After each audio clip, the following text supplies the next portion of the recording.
దానికి కావాల్సినటువంటి man power ఏంటి? చాలామంది అయ్యో మా కరెంట్ బిల్స్ పెంచేసినారు, కరెంట్ బిల్ ఎక్కువైపోయింది అని చెప్పి ప్రభుత్వాలను నిందిస్తూ ఉంటాము. అయితే మనము ఎంత తగ్గించుకోగలమో అంత తగ్గించుకోగలము.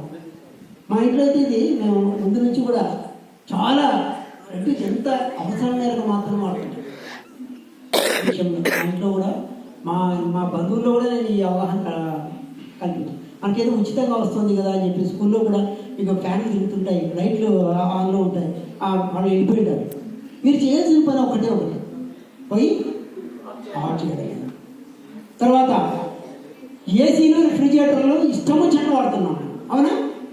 ఈ ఏసీ రిఫ్రిజిరేటర్ వాడడం వల్ల ఏమవుతుందో తెలుసా మీకు? ఎవరైనా చెప్పగలరా? ఏసీలు వాడుతున్నాం, రెఫ్రిజిరేటర్ వాడుతున్నాం కదా, ప్రతి ఇంట్లో దాదాపుగా వాడుతున్నాం. రెఫ్రిజిరేటర్ అయితే ఆల్మోస్ట్ అందరిలో ఉంటుంది. ఫ్రిడ్జ్ వాడుతున్నాము, తర్వాత ఏసీలు కూడా దాదాపు కొందరి ఇళ్లలో వాడుతున్నాం, అవునా? మరి దీనివల్ల మరి పర్యావరణానికి హాని ఎలా జరుగుతుంది చెప్పండి. ఎవరు చెప్పగలరు? చెప్పగలరా? అందులో కంప్రెసర్లో ఉన్నటువంటి గ్యాస్ అది బయట రావడం వల్ల ఏమవుతుంది తెలుసా? ఓజోన్ పొర దెబ్బతింటుంది. ఓజోన్ పొర దెబ్బతింటే ఏమవుతుంది? మనకు సన్లైట్ డైరెక్ట్గా ఫిల్టర్ కాకుండా మనకు డైరెక్ట్ పడడం వల్ల భయంకరమైన చర్మ వ్యాధులు వస్తాయి. అదే కాకుండా ఈ పొల్యూషన్ కావడం వల్ల కొన్ని రోగాలు కూడా వస్తున్నాయి.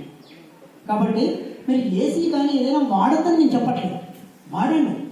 అయితే ఎంత వాడాలి, ఎంతవరకు వాడాలి, అవసరం లేనప్పుడు ఆఫ్ చేసేసారు. At least we can reduce. మనం ఏదైనా మనం మినిమైజ్ చేయగలం, మనం తగ్గించగలం. అది మన చేతిలో ఉంటే చాలు. ఇంకా ఏం చేయొచ్చు?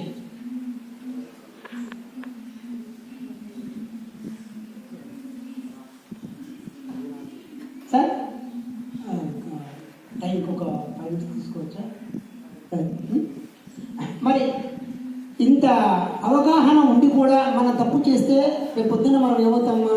మనకు ఆ పాపం అనేది మన వెంట తిరుగుతూనే ఉంటుంది.